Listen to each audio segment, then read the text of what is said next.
Welcome to IGNOU विद्या। आज हम करेंगे BPA 102 पब्लिक एडमिनिस्ट्रेशन का पार्ट 19, जिसके अंदर हम द इंडियन काउंसिल एक्ट्स को डिस्कस करने वाले हैं।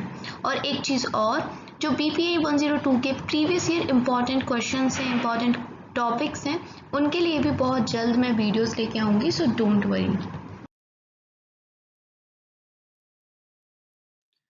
इंडियन काउंसिल एक्ट्स, तो ये जो एक्ट हैं हमारे 3 एक्ट हैं, 1861 का एक्ट, 1892 का एक्ट और 1909 का एक्ट, जिसको मॉर्ले मिंटो रिफॉर्म भी कहा जाता है या मॉर्ले मिंटो एक्ट भी कहा जाता है। तो ये सब क्यों बनाए गए थे, क्या नीड थी इस तरह की पॉलिसी बनाने की, तो ये हम जानते हैं एक बैकग्राउंड, क्योंकि हमें पता होना चाहिए ये सारी चीजें। जब मैं हिस्ट्री के वीडियोस लेके आऊंगी तो आपको सब कुछ बताऊंगी डिटेल में, बट अभी हम पढ़ रहे हैं एडमिनिस्ट्रेशन के तौर पे, तो वहां ये जो टॉपिक आया है तो मैं सिर्फ इस टॉपिक को बता रही हूँ। बैकग्राउंड के जो टॉपिक हैं, यानी charter act of 1833, charter act of 1853, उनको मैं डिटेल में नहीं बता रही हूँ, उनको मैं आपको बोल के बता रही हूँ, क्योंकि उतना ज्यादा आप डीप में मत जाइए इस सब्जेक्ट के अनुसार, और ध्यान से सुनिए मेरी बात को।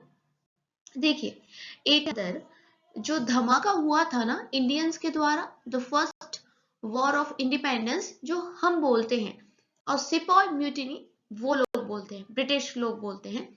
तो इससे क्या हुआ कि जो ब्रिटिश में बैठे लोग थे, पावरफुल लोग थे, क्राउन के लोग थे, उनकी ना आंखें खुल गई कि भाई ये तो खतरा है, ये अगर इस प्रकार का रिवोल्ट कर सकते हैं तो कल को तो हमारे हाथ से सत्ता ही चली जाएगी, हमें कड़ी नजर रखनी होगी। तो प्रॉब्लम क्या आ रही थी कि ये लोग बैठे थे इंग्लैंड में, और इंडिया में रह के हम पे राज करना, जहां हमारा कोई अपना आदमी नहीं है, ये बहुत ही ज्यादा टेढ़ी खीर थी। तो ये सारी चीजें देखते हुए और लोगों की भी डिमांड आ रही थी, क्योंकि जो चार्टर एक्ट आया था 1833, उसके अंदर आपको पता होगा पहले गवर्नर जनरल ऑफ बंगाल होता था, लेकिन चार्टर एक्ट ऑफ 1833 आने के बाद गवर्नर जनरल ऑफ बंगाल को गवर्नर जनरल ऑफ इंडिया बना दिया गया। और जैसे ही वो गवर्नर जनरल ऑफ इंडिया बनता है, तो बंगाल के अलावा जो दो और मेन इलाके थे इन ब्रिटिश लोगों के, बॉम्बे और मद्रास, वो भी बंगाल के अंडर में आ गया। तो भाई अब बंगाल का आदमी है तो वो बंगाल के लोकल लोगों की प्रॉब्लम्स को ज्यादा अच्छे से समझ पाएगा, ना कि मद्रास और बॉम्बे की। तो ये भी बॉम्बे और मद्रास के लोगों को प्रॉब्लम थी कि ये क्या कर रहे हो, सेंट्रलाइज करते जा रहे हो, इतना ज्यादा पावर एक ही को देते जा रहे हो, ये सारी चीजें भी थी। और दूसरी ये चीज थी कि आप एडमिनिस्ट्रेशन कर रहे हो इंडिया के अंदर, इंडिया के लिए एडमिनिस्ट्रेशन कर रहे हो, बट उस एडमिनिस्ट्रेशन में इंडियंस ही नहीं है, ये कहाँ की सही बात है। तो ये सारी वो ग्रोइंग डिमांड्स थी, जिनके चलते इंडियन काउंसिल एक्ट्स को लेके आया गया। और ये भी कह सकते हैं हम कि मौके की नजाकत को देखते, आई थिंक मैं सही बोल रही हूँ क्योंकि मुझे इतनी शेरो शायरी और इस तरह की चीजें आती नहीं है, हाँ, तो वही कंडीशंस को देख के इंडियन काउंसिल एक्ट लाए गए थे। तो अब हम पढ़ेंगे पहला, the Indian council act of 1861। पहले हम पढ़ने वाले हैं द इंडियन काउंसिल एक्ट 1861। तो 1857 के अंदर एक क्रांति की लहर आई थी, जिसको हम लोग फर्स्ट वॉर ऑफ इंडिपेंडेंस कहते हैं, और ब्रिटिश लोग इसको सिपॉय म्यूटिनी कहते हैं। यहाँ पर आपने रानी लक्ष्मीबाई और मंगल पांडे जैसे लोगों को देखा और जाना था। इसके ऊपर भी मेरे चैनल पे एक वीडियो है, 1857 का रिवॉल्ट, इग्नू विद्या डालिएगा आपको मिल जाएगी। जिस रिवोल्ट के कारण ब्रिटिश सरकार इतना ज्यादा घबरा गई कि सब कुछ अपने हाथ में ले लिया, यानी सब कुछ ब्रिटिश क्राउन के हाथ में आ गया, गवर्नमेंट ऑफ इंडिया एक्ट 1858 में।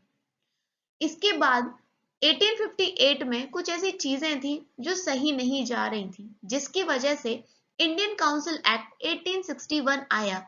और यहाँ पर जो नॉन ऑफिशियल मेंबर्स थे executive council of governor general के अंदर, वहां पर नॉन ऑफिशियल मेंबर्स के नंबर को बढ़ा दिया।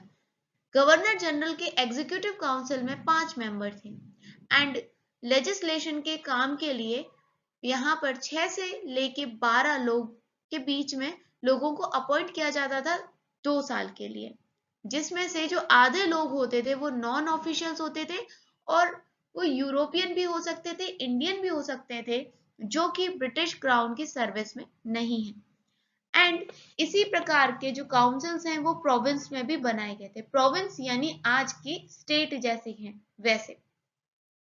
जो गवर्नर जनरल की पावर थी उसको लेजिस्लेशन के फील्ड में इंक्रीज कर दिया गया, यानी कि पावर्स ज्यादा दे दी गई।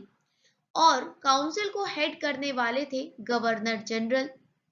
इसके बाद जो वाइसरॉय थे वो नॉमिनेट करते थे 3 इंडियंस को लेजिस्लेटिव काउंसिल में, और ये जो पहले 3 इंडियन थे वो थे the Raja of Banaras, Maharaja of Patiala और सर दिनकर राव।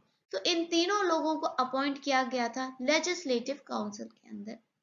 एंड यहां से एक प्रोसेस स्टार्ट होती है डिसेंट्रलाइजेशन की, और इसी के साथ जो पावर्स बॉम्बे और मद्रास प्रेसिडेंसी से छिन गई थी और बंगाल के पास पहुंच गई थी, अब वापस बॉम्बे और मद्रास को दे दी गई। यानी पहले क्या हो रहा था, हम देख रहे थे कि सारी चीजें सेंट्रलाइज हो रही हैं, मतलब एक ही बंदे के हाथ में आ रही हैं, बंगाल को मिल रही थी। लेकिन अब दोबारा से डिसेंट्रलाइजेशन किया जा रहा है और लोगों को पावर दी जा रही है, थोड़ी पावर प्रोविंस में भी दी जा रही है। थोड़ा बहुत यहाँ से हम देख रहे हैं कि जो प्रोसेस है डिसेंट्रलाइजेशन की स्टार्ट हो चुकी है। और यहीं पर जो पोर्टफोलियो सिस्टम है, आज के टाइम पे हम देखते हैं कि home minister, defence minister, revenue minister करके जो चीजें हम देखते हैं आज के टाइम पे, उस टाइम पे इसको रिकॉग्नाइजेशन मिली थी, जो कि इंट्रोड्यूस किया गया था लॉर्ड कैनिंग के द्वारा 1859 के अंदर।